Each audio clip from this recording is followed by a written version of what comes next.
আর এবার চলে যাব হাইকোর্টের খবরে। গঙ্গাধর কয়ালের মামলা ছাড়লো সিঙ্গল বেঞ্চ। ভাইরাল ভিডিও মামলাও প্রধান বিচারপতির ডিভিশন বেঞ্চে। কথা বলবো প্রতিনিধি অর্ণবের সঙ্গে। অর্ণব,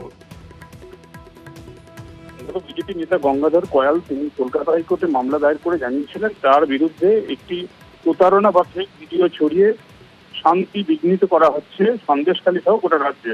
তাই এই ক্ষেত্রে কলকাতা হাইকোর্ট হস্তক্ষেপ করে এবং তার ফেক ভিডিও যারা করেছে তাদের বিরুদ্ধে পদক্ষেপের মতো আবেদনে ছিল। একই সঙ্গে তিনি নিরাপত্তাহীনতায় ভুগছেন, তাকে কেন্দ্রীয় ফোর্স দেওয়া হোক এই আবেদন ছিল তার।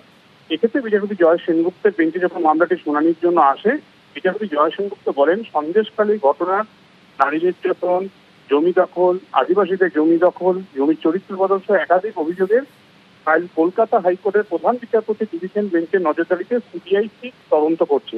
এই অবস্থায় সন্দেশখালী রিগার্ডিং একটি বিষয় যেটা এই গঙ্গাধর কয়াল আদালতের সামনে নিয়ে এসছে, এক্ষেত্রে এই মামলার প্রধান বিচারপতি ডিভিশন বেঞ্চে শুনানি হওয়া উচিত বলে আদালত প্রাথমিকভাবে মনে করছে।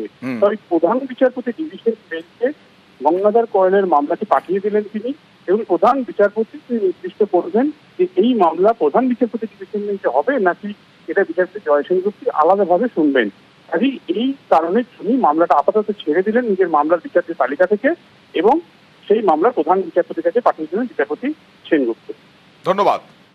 আরো একটি খবর রয়েছে, অর্ণব থাকবেন আমার সঙ্গে।